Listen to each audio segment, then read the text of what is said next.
गवाह से यार तू मेरे इश्क दा निकलिया बेवफा तू अखा किसे होर नाल लाइया सदा मैं मन तू मेरा ते मैं तेरे हुन दस मैं किवे वंडा अपनी जिंद जानिया यार बेवफा तो मेरा रब ही गवा اینم از لقمه پسرم بگیر که اومد آفرین پسر شیرینم غذا تو بخور عزیزم بیا بخور آفرین مامان الان میاد بخور الان میاد بذار یه لقمه دیگه برات بگیرم بیا خودتونم قبل رفتن یه چیزی بخوریم. شکم پسرم که سیر بشه انگار شکم پدرش هم سیر شده. درسته. دخترای امروزی که نازشون تمومی نداره. بعد از 6 سال بالاخره یه پسر به دنیا آوردی، اونم یکی و تموم. عتیق احمد، حرفای منو میشنوی؟ رضایت خدا هم شرطه. مامان دوباره شروع کردی؟ چی؟ چرا شروع نکنم؟ پسرت 3 سال شده و این خانومه که ناز و عداش تمومی نداره. عتیق احمد به من گوش کن. همسر فقط واسه خوردن و تفریح و ناز برداشتن نیست. وظیفه اینا بچه به دنیا آوردن هم هست، فهمیدی؟ و خانوم تو هر بار برای من بهونه رضایت خداوند رو نیار. این ارسلان که امروز کنارمون نشسته از صدقه سری پیر بابای منه. پیر بابای شما که مرده و خوشحالم که مرد. اون مرده خب که چی؟ پسر اونم دعاخون خیلی ماهریه. ولش کنیم مامان. میبینی؟ چطور زبون درازی میکنه؟ اینو بفهمون وگرنه اون روی دیگه من میبینه ها. من نمیدونم. منم نوه های دیگه ای هم میخوام. فهمیدی؟ بی خیال مامان، سر صبحی باز شروع کردین شما. من میرم سر کار. رئیسم همینجوری اعصاب نداره و بهونه دستش میاد. شما از این رئیستون خیلی میترسین. نترسم پس چی کار کنم؟ دخترش دانشگاه میره و خانم روی دخترش هم خیلی حساسه و نباید اشتباهی کنم. در ضمن آدمای پولدار همینجوری هستن. یه ذره اعصابشون خورد بشه آبرو نمیذارن. ما هم جز آبرو چی داریم مگه؟ حالا کجا میری؟ جواب سوال منو بده. مامان، تو هر روز این سوالو تکرار میکنی و منم همین جوابو برات دارم میرم دیرم شده. پسرم مراقب خودت باش. نمیدونم پسرمو چی کار کردی و چه تعویض و طلسمی براش گرفتی، ولی تو هر کاری میخوای بکنی بکن، آخرش همونی میشه که من میخوام. فهمیدی؟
خیلی خوب باشه، خداحافظ.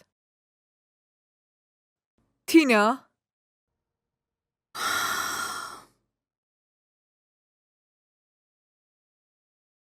بله مامان. این روزا درسات چطور پیش میره؟ خوبه. که اینطور. راننده به هم گفته بود که دیروز از دانشگاه با چند تا از دوستات بیرون رفته بودی. خبرچینی منو میکنه؟ نه اصلاً، اون فقط به هم اطلاع داد. الان کجای این حرف انقدر بهت برخورد؟ مامان، من دوست ندارم کسی خبرچینی منو بکنه، به خصوص اون راننده های جاسوس شما. خیلی خوب باشه، فهمیدم، ولی تو نگفتی که تا دیر وقت شب با دوستات کجا رفته بودی؟ مامان من دیرم شده، واسه این حرفا وقت ندارم فعلا. من رویایی دارم، رویای آزادی، رویایی دارم، رویای آزادی.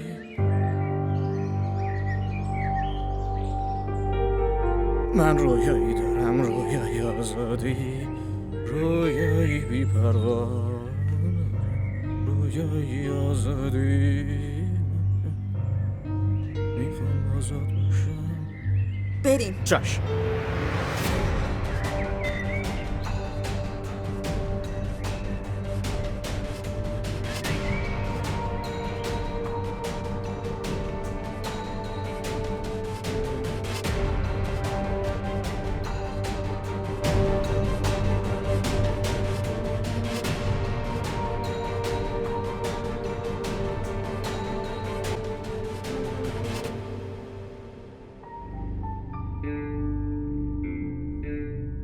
مشکلی پیش اومده؟ نه خیر خانم. پس بریم، واسه دانشگاه دیرم شده. بله بله چشم.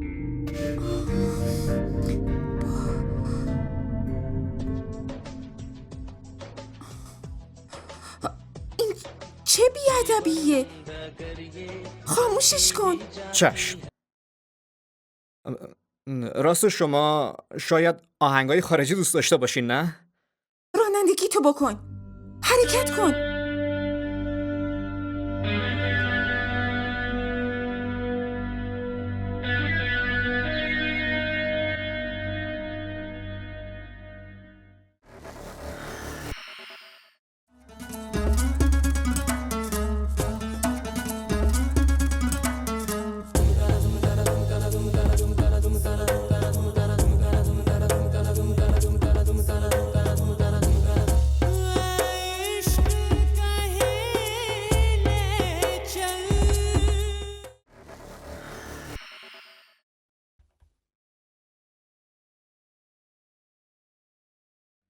من واسه فردا صبح از پیر بابای کوچیک وقت گرفتم. بی سر و صدا با من میای. بهتون که گفتم من هیچ جایی نمیرم. سرکار خانوم به چه حقی حرفو میزنی؟ تو این خونه فقط من دستور میدم. مامان چرا نمیفهمین؟ این آدما دروغگو و فریبکار هستن و من از دیدن چهرهشون چندشم میشه. نمیدونین چه جاهای کثیفی زندگی میکنن. خدایا توبه، هر چی از دهنت در میاد داری میگی. باور کنید راست میگم. من هیچ جا نمیرم، نه پیش پیر و نه پیش آخوند. خدا اگه بخواد خودش بهم بچه میده. خدا لعنتت کنه. این چه ناشکریه؟ این ارسلان هم از صدقه سری پیر باباست. مامان ولش کنین که چی صدقه پیر باباست و چی ناشکری. از آدمای فریبکار و عوضی چه خیری میرسه. هر چی میخوای بگی بگو، ولی خوب گوشتو باز کن. فردا صبح با من میای. مخالفت قبول نمیکنم. فهمیدی دختر؟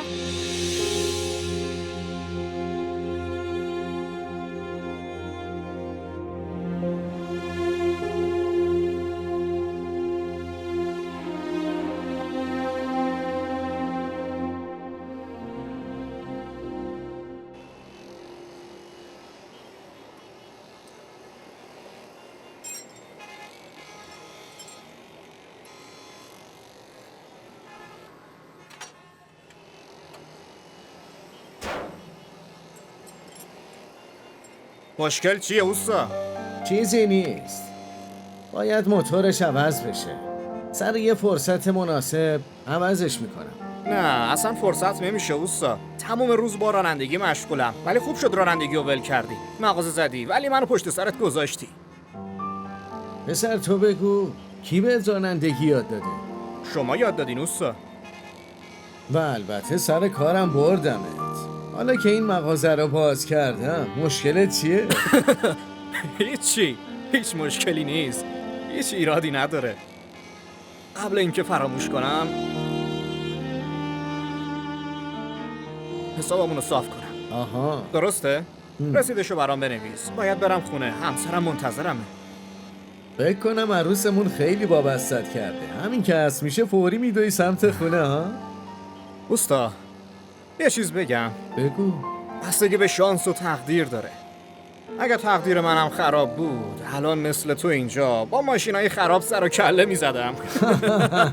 عوضی. خب تا چایی تو بخوری برات رسید میام. باشه زود باش اوستا. خانومم منتظرمه.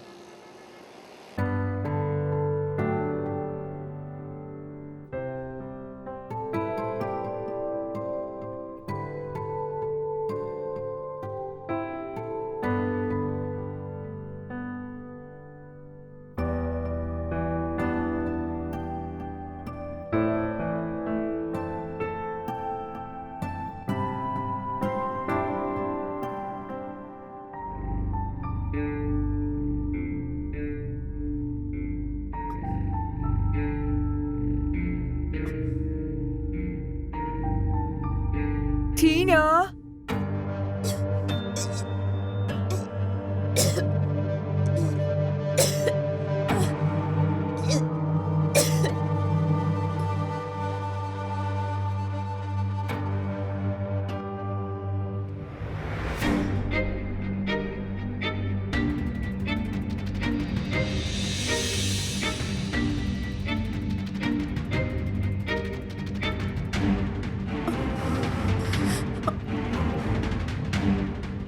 مامان شما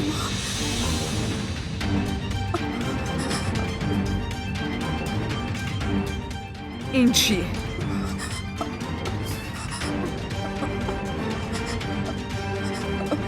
چی؟ حالا اینو من باید بهت بگم؟ تو خجالت نمیکشی؟ بهت آزادی دادم هدفش این بوداره؟ تو این کارا رو میکنی؟ مامان مشکل چیه؟ این نرماله، زیادی واکنش نشون میدی. تو همش تازه 17 سالت دختر. این نرماله؟ اون کیه که باهاش این دسته گلو به آب دادی؟ چرا حرف نمیزنی؟ مامان تقصیر من نیست. به زور با هم این کارو کرد. به زور انجام داده؟ با دختر شگفته کمال زورگویی کرده؟ اسمشو به من بگو. اون کیه؟ من 7 نسلشو به آتیش میکشم. عتیق؟ اون رانندگی ولگرد و احمق؟ اونو این همه جسارت؟ تقصیر من نیست مامان. یه روز حالم بد شده بود و اون منو یه جایی دور افتاده برد و تهدیدم کرد. تو چرا به من چیزی نگفتی دختر جون؟ چی میگفتم؟ شما من یه تهدید رو نمیدونی؟ بیا همین الان بریم کلانتری. الان و همین لحظه. الان نمیتونم باهاتون بیام. چرا نمیتونی بری؟ اینجور مردا باید تاوان کارشون رو پس بدن. وحشی و درنده به اینا میگن. بریم. بیا با من بریم. بدو سریع. مامان ما را در شبکه‌های اجتماعی دنبال کنید.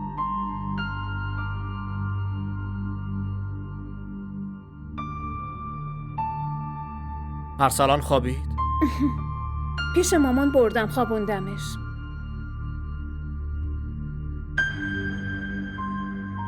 تو از حرفای مامان ناراحت نشو. اون عادتشه. به شما که نباید شکایت کنم، ولی شما همه روز سر کارین. این منم که از صبح تا شب تیکه میشنوم. تو نگران نباش، من با مامان حرف میزنم. اما تو هم حرفشو جدی نگیر و فراموششون کن. من میبینم. بشینید خودم میرم.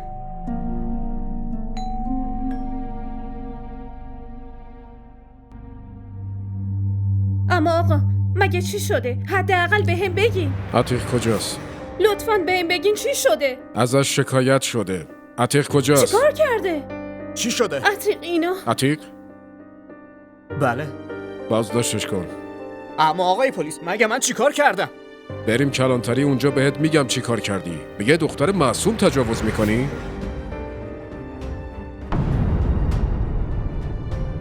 بریم، یالا اینو ببر.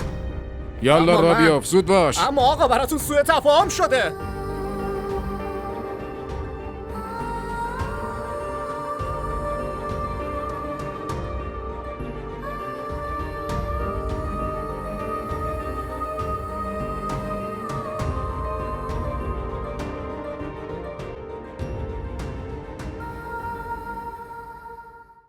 عتیقو انقدر بزنین که صدای جیغش تا خونه من بیاد. خانم حق دارین عصبانی باشین. نگران نباشین، به روش خودمون بازجوییش میکنیم. مسئله دختر منه. شما چی فکر میکنین؟ اون به این راحتی جرمشو قبول میکنه؟ آره؟ واسه پلیس که راحتی وجود نداره، ولی ما کارمونو بلدیم. خدمتکارم پیش شما میاد. فقط من اینو میخوام که با عتیق هیچ گونه رفتار خوبی انجام ندی. به اون اصلا نیازی نیست خانم. شما خدمتکارتون رو برگردونیم، ما تا فردا اعترافشو میگیریم. خداحافظ.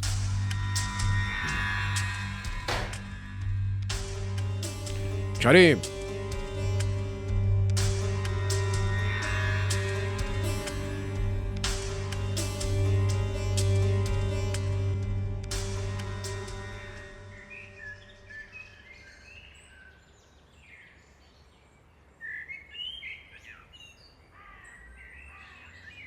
مامان پاشیم بریم پیش وکیل. تو حرف نزن. همین شوهر زنای نحسی مثل تو زندون میرن و از پلیس کتک میخورن. محض رضای خدا الان وقت این حرفا نیست. چرا وقتش نیست؟ تو وقتی به پیر بابام توهین کردی اینجوری بلاها میاد دیگه. تأثیر توهین همینه. الان دیدی الکی گرفتار یه بلایی شدی؟ اونقدری که اعتماد به اون پیر نحستون دارین، اگه خدا رو یاد میکردین الان این اتفاق نمیافتاد. بسه تو به من نصیحت نکن. هیچ هم تلاش نکن برا من مادری کنی. از تو که به ما هیچ خیری نرسیده. از وقتی وارد زندگیمون شدی همش گرفتار یه بلایی هستیم. تو چه میدونی؟ از خشم و غضب پیر بابامه. اینا همش نتیجه بد و بیراهای توئه که داریم میبینیم. مامان اصلا اینجوری نیست. ما وکیل میگیریم، همه چی درست میشه. نمیدونم پسرم از دیشب تو کلانتری تو چه وضعی هست. اول میریم کلانتری، خیالمون از عتیق راحت میشه، بعدش بشه وکیل میریم. لطفاً بریم. باشه درسته. برو از داخل شال منو بیار. الان میارم.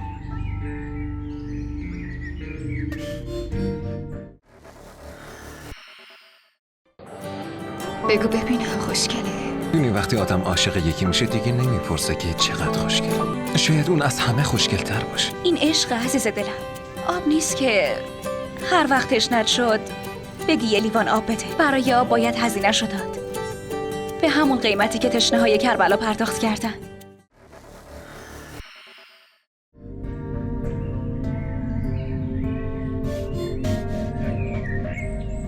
خب بیار دیگه.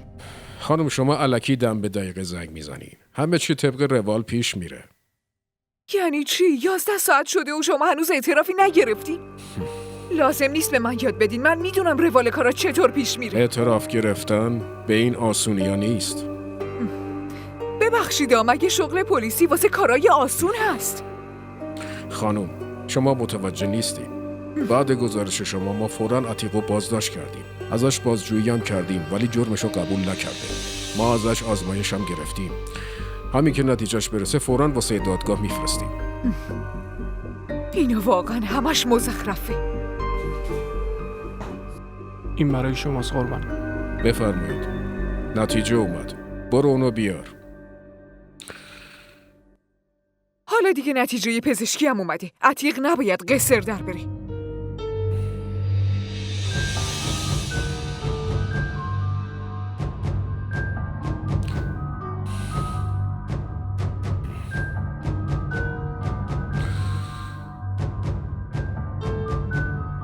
خانم تو این گزارش نوشته شده دخترتون تینا بارداره و عتیق احمد هیچ وقت نمیتونه پدر بشه.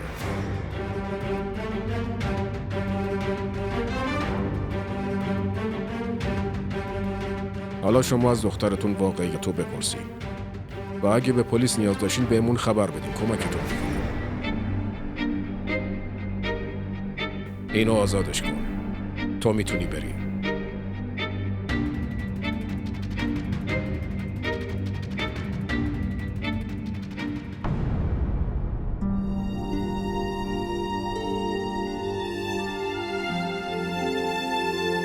و عتیق احمد هیچ وقت نمیتونه پدر بشه.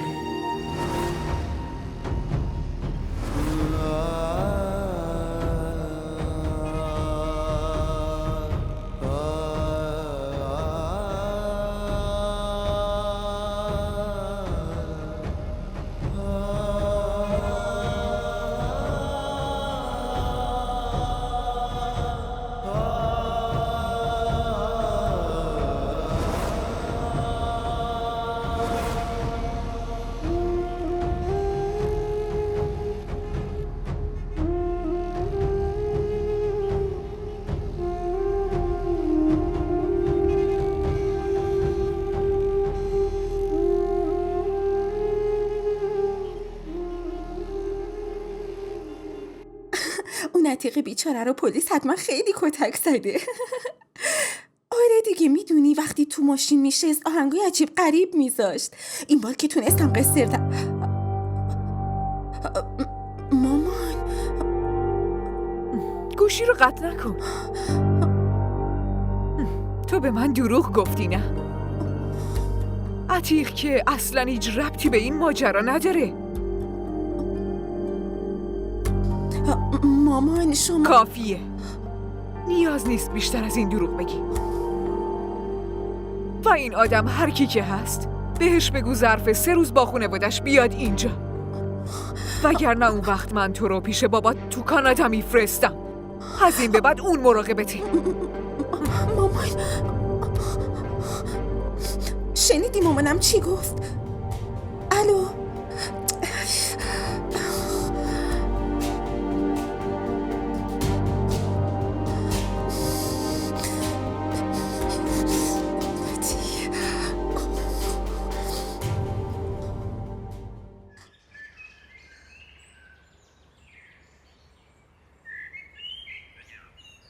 میرم واسه‌تون آب بیارم. تو اون آبی خورده زهرم بریز. اینجور زنده موندن چه فایده‌ای داره؟ اینو ببر داخل. خستم کرده. پلیس که گفت عتیقو آزاد کرده، اما پسرم کجا رفته آخه؟ تو چه وضعیه؟ فقط یه بار بیاد، من هر 3 تاشونو میبرم پیش پیر بابا. اینجوری همه بلاها از این خونه گم میشه. چقدر گرمه. بفرمایید.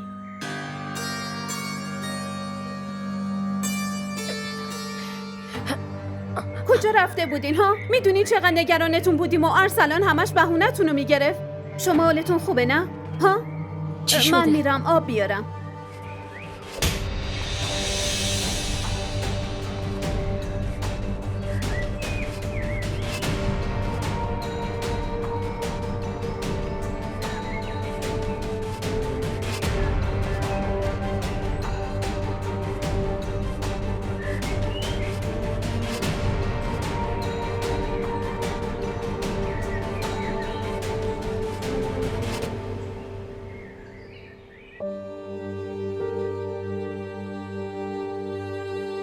ما را در شبکه‌های اجتماعی دنبال کنید.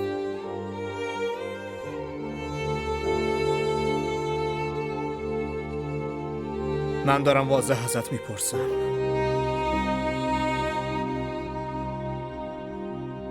این بچه کیه؟ محض رضای خدا به من دروغ نگو که پسر من و توه. میدونی از کجا مطمئنم؟ چون من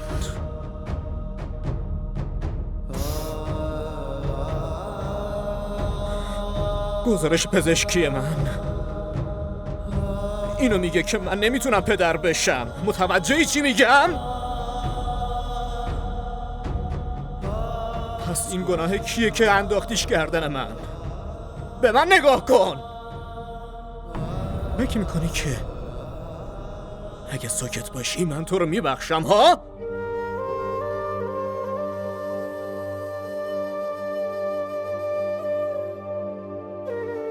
من ازتون بخشش نمیخوام. فقط انتظار عدالت رو دارم. عدالت؟ خودت یه بار عادل باش. جرم تو جلو خودت بذار و بگو که این جرم مرتکب نشدی. جرم شده، اما من مجرم نیستم. عجب. هم جرم اتفاق افتاده و هم تو پاک و نجیبی. مجرمم نیستی؟ به به، این چه عدالتیه؟ آره، من مجرم نیستم. شرایط دنیا مقصره. ببین، به سوالم جواب نمیدی و منو آتیشی میکنی. باشه، من آتیش شما و خودم رو خاموش میکنم. یادتون میاد 1 سال بعد از ازدواجمون بود که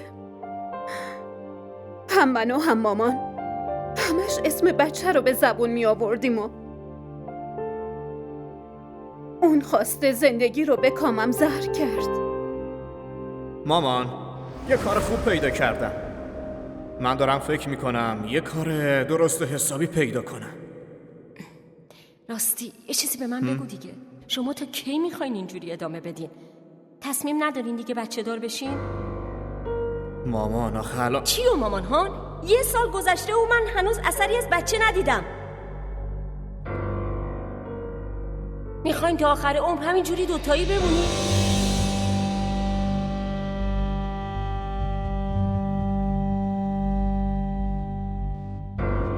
واقعا که مامان میذاشته غذاشو بخوره. خب غذاشو بخوره، کی مانعش شده؟ یه چیزی به من بگو تو، تا کی میخوای اینجوری بیخیال باشی؟ عتیق احمد، من فکر میکنم غیرتت کاملا مرده. تو نمیخوای نسلتو ادامه بدی. آخه تو آرزو نداری بچه دار بشی؟ به هم بگو ها؟ اون که تصمیم نداره بچه دار بشه. پس من برای زن دوم میارم. یکیش نسلتو ادامه بده، اون یکی هم برای دلت بمونه.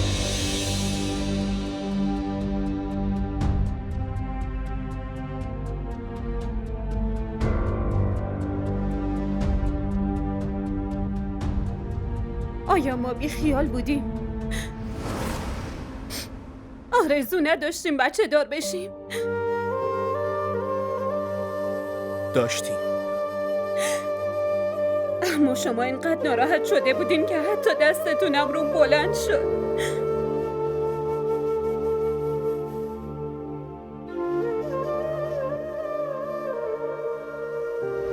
من عاشقتون هستم. عشق؟ ادعای عاشقی میکنی و یه بچه نمیتونی به هم بدی؟ به حرفم گوش کنی. نمیخوام حرف تو رو بشنوم. تو با دقت به حرفای من گوش کن. من زن دوم میگیرم. اگه میخوای بمونی بمون، وگرنه طلاقت میدم.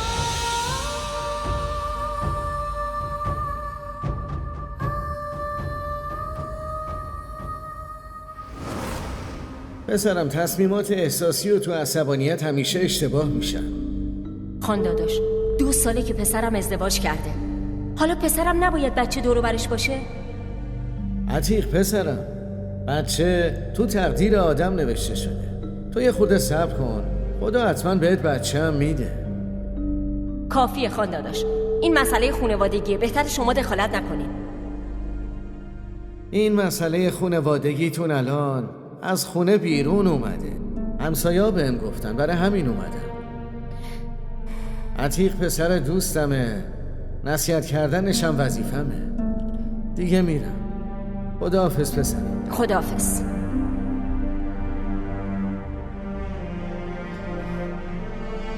بی خیال بشین اینجا.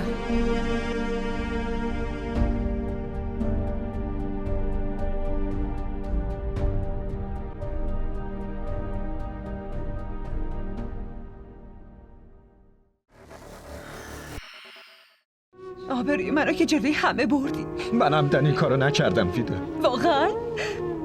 پس کی گفت که تو این کارو بکنی؟ قلبم از اینکه تو رو از دست بدم ترسیدم. عشق من نمیذاره که تو مال کسی بشی. من اینجور عشقی نمیخوام که پدر و مادرمو به خاطر من بی‌آبرو کنه.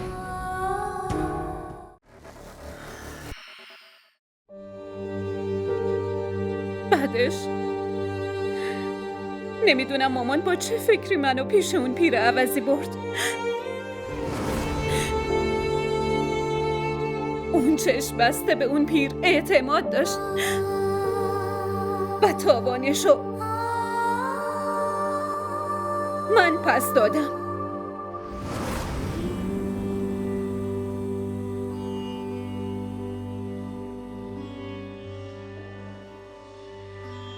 الله الله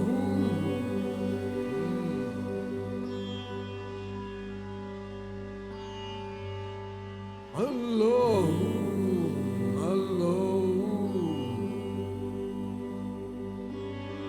الله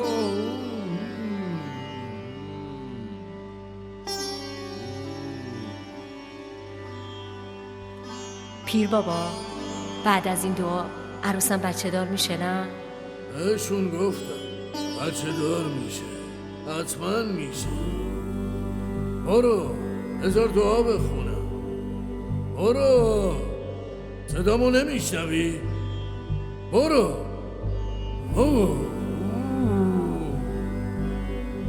برو دیگه.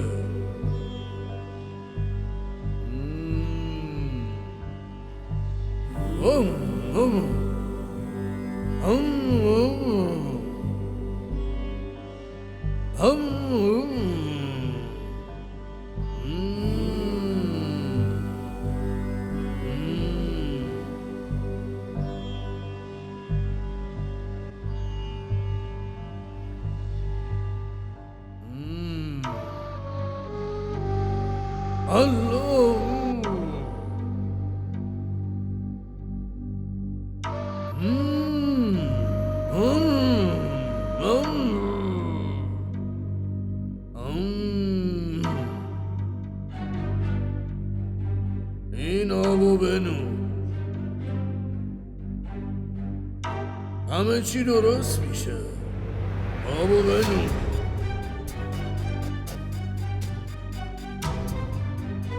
بنو، صدامو نشنیدی؟ زود باش. بنو.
این که کی با من چه کاری کرده؟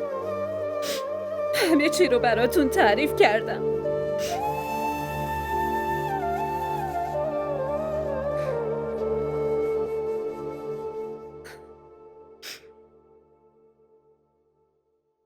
حالا من از شما فقط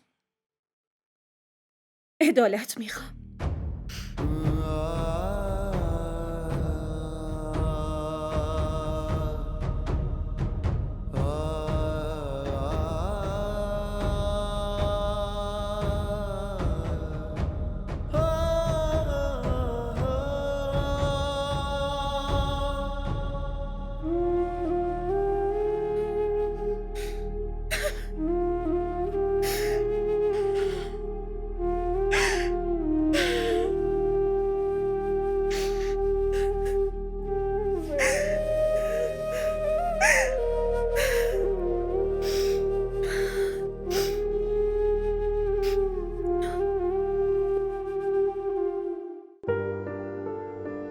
ما را در شبکه‌های اجتماعی دنبال کنید.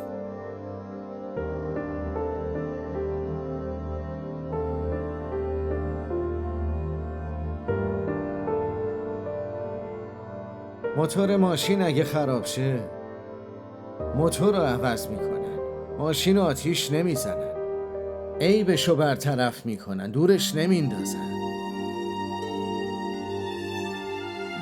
اون زن خوبی نیست. کافیه. اگه یک کلمه بیشتر از این در مورد عروسمون بگی فراموش میکنم که تو پسر دوست مرحوممی. یه چیزی بهم بگو. ارسلان الان چند سالشه؟ تو این 3 سال مامانت چقدر دوباره عروس رو مجبور میکرد بره پیش اون پیر مرده؟ خیلی زیاد. اما اون دیگه نرفت. چرا؟ واسه این که اون بد نیست. اگه کسی هم بده اون تو و مامانت هستی. چی؟ ما بد هستیم؟ آره. مگه تو و مامانتون آوردین خونتون حداقل میذاشی نفس راحت بکشه. خیلی ها هستن که بچه دار نمیشن. آیا زندگیشون رو تموم میکنن؟ حداقل میتونست به من بگه. به تو میگفت؟ تویی که همش اسم طلاق ورد زبونت بود؟ مادر تهدید میکرد روش هوا میاره، طعنه بچه دار نشدنشو میزد. یه چیزی بگو، پیش اون پیر لعنتی کی میبردش؟ هر اتفاقی که اونجا افتاد مسئولش کیه؟ زنت؟ اونی که بیهوش شده بود؟ اون بهت میگفت؟ تو مامانت لیاقتشو نداری، شما گناهکاری.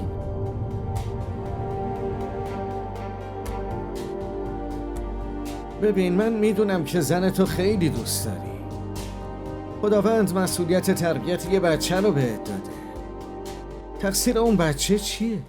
از زنت حمایت کن. آره.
خدا رو شکر که بالاخره راحت شدی. امروز پیش پیر بابای کوچیک میرم واسه دعا برای بچه دوم. کافیه مامان. لطفاً دیگه تو این خونه اسم اون پیر رو نیارین. و در ضمن اون پیرتون هر چقدرم که بزرگ و روحانی باشه واسه زن من نامحرمه، نه؟ و این حرف آخرین بار بهتون میگم و دیگه نمیخوام که این حرف رو تکرار بکنم.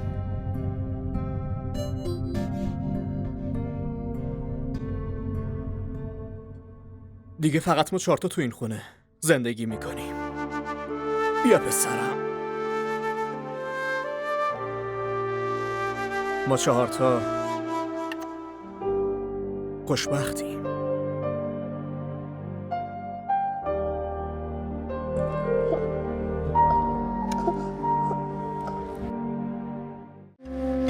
गवाह से यार तू मेरे इश्क दा निकले आ बेवफा तू अखा किसे होर नाल लाइया सदा मैं मने तू मेरा ते में तेरे यार. DDTV ارائه کننده بزرگترین سریال های درامای ترکی، کره‌ای، پاکستانی دوبله شده به فارسی می باشد. لطفاً سابسکرایب کنید و عضوی از خانواده ما شوید.